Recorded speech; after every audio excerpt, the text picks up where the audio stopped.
Right then, let's have a look at chapter 8 of The Great Gatsby and the good quotations from there. So I've titled this one, Nick Tells Us About Gatsby's Past, basically, and there's a little bit of a suggestion later on that it was Tom that probably tells Wilson Gatsby's car ran over Myrtle as well.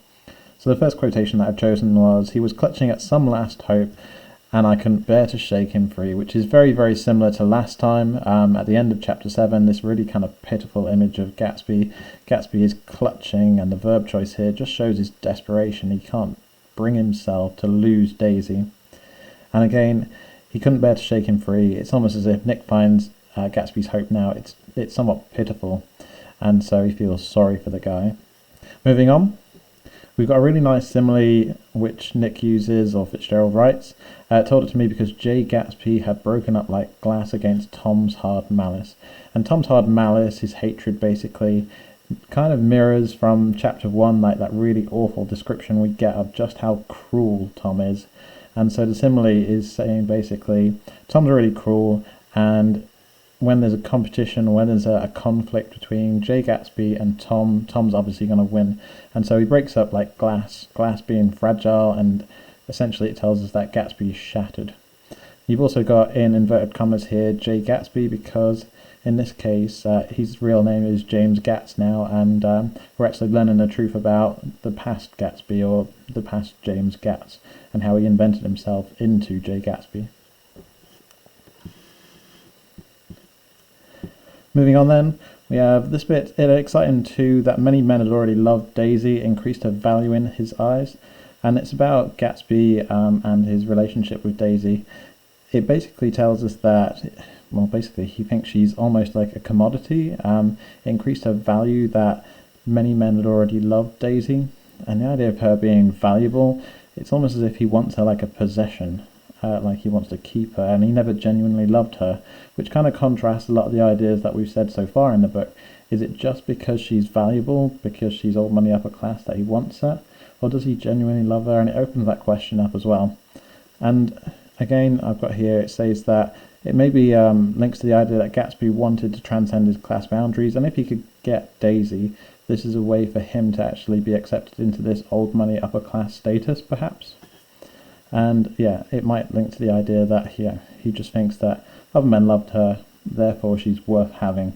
And it doesn't necessarily say that he loves her for who she is, but what she represents maybe instead.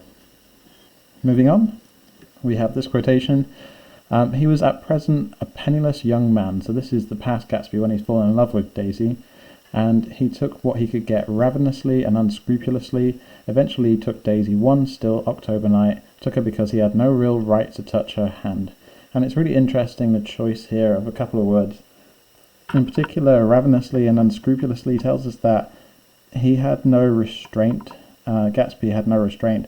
And when he's social climbing in his youth, he basically just goes for everything he can possibly get. And so that's probably why he was so successful.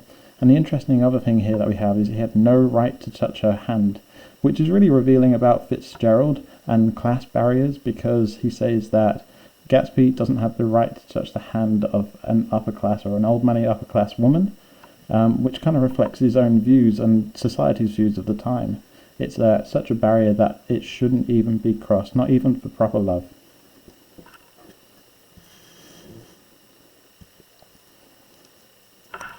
Later on then we have this quotation. He let her believe that he was from much the same strata as herself, that he was fully able to take care of her.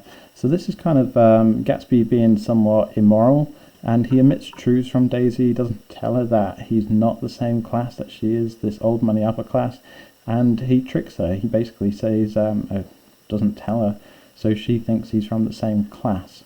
And therefore we could probably imply that Daisy doesn't necessarily, or wouldn't have had a relationship with Gatsby if she had known that Gatsby wasn't in the same class that he was, that she was.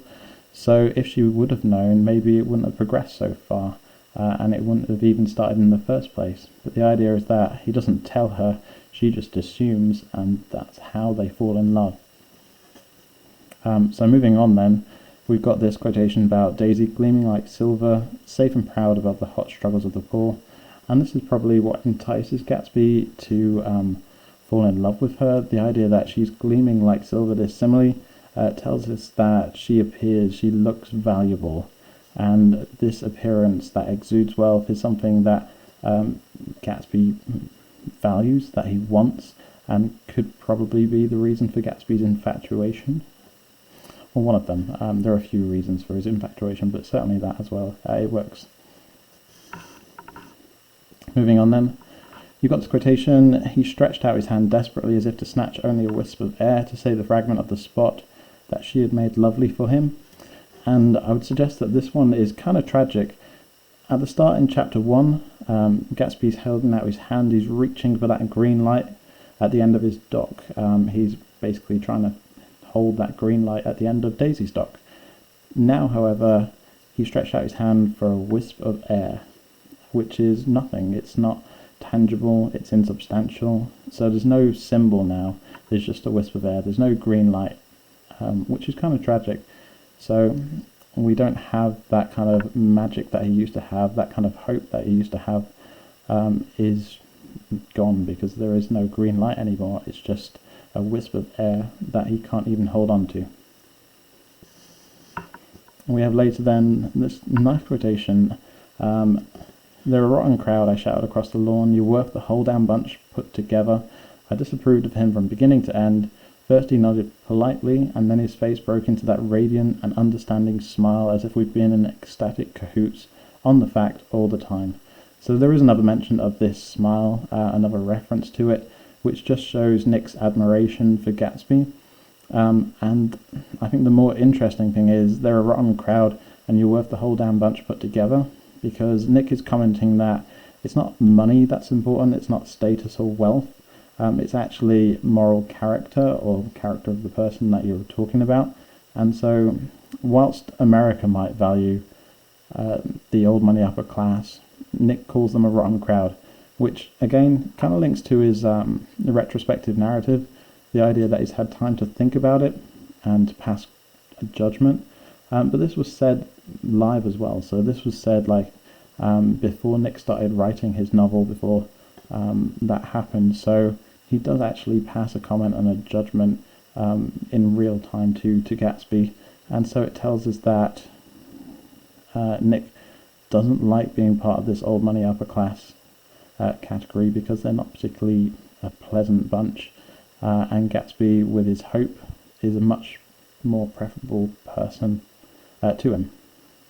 And it also kind of reflects Fitzgerald's own context. Fitzgerald was not a particularly wealthy man, but he did come from this old money upper class, and so he has a very good education, very good family, just with not very much money, and so he's always looked down on as a member of that class, and he resents it, he hates it basically, because he has not very much money and isn't able to do the same kind of things that a lot of his friends do. Moving on then, we have, he announced that he had a way of finding out who the car belonged to. We're talking about Wilson here, and then he blurted out that a couple of months ago his wife had come back from the city with her face bruised and her nose swollen. Obviously that's the time when Tom hits Myrtle for shouting out Daisy's name, and he's telling this to Tom as well, and Tom's going to panic at this moment and think, okay, well, how does he find out whose car it is? And if he does, how is he investigating? Because if he finds out who bruised her face and why her nose was swollen, he might come across the answer that it was actually Tom. So the suggestion is probably that when Tom's whispering to Wilson, he's probably saying, I know who the car is, who the car belongs to, and that it was Gatsby. It's never said to us, it's always kept a bit of a mystery, it's never explicit, but there is that vague suggestion that it is Tom that was actually telling Wilson that it was Gatsby's car right there. Moving on to the penultimate one. I spoke to her, he muttered, after a long silence. I told her she might fool me, but she couldn't fool God. Standing behind him, Michaela saw with a shock that he was looking at the eyes of Dr. T.J. Eckelberg. This is one of my favourite quotations from the entire novel, because he's speaking to Myrtle, and he's basically mistaking the eyes of T.J. Eckelberg, that great big billboard of the forgotten oculist, for the eyes of God. It's almost as if he feels like God is watching him all the time, and it's actually just a billboard, which kind of tells us that the people of the Valley of Ashes worship materialism. It's this kind of religious awe that they have of materialism and this advertisement, this billboard that watches them constantly. And so it tells us, the people worship consumerism, and it's more like a comment that Fitzgerald's making on society, how they valued money and material wealth more than anything else, certainly. Finally, there's an interesting one towards the end, this A New World, Material Without Being Real, where poor ghost breathing dreams like air drifted fortuitously about, like that ashen fantastic figure gliding towards him through the amorphous trees, which seems to be Fitzgerald writing about the afterlife, and so that's this new world, material without being real, and you've got ghosts wandering around in this afterlife, breathing dreams like air, and drifting here and there, and you have this ashen fantastic figure gliding slowly towards him, and this is a person gliding slowly towards Gatsby, and I'm wondering at this moment, is this actually, because it's an ashen fantastic figure, a poor fantastic figure, just like the people of the Valley of Ashes, is it somebody that used to be poor? Is it Gatsby's previous self, this James Gats that he used to be, gliding towards him through the shapeless trees, these amorphous trees? Are they going to actually reunite? Is Gatsby going back to his past?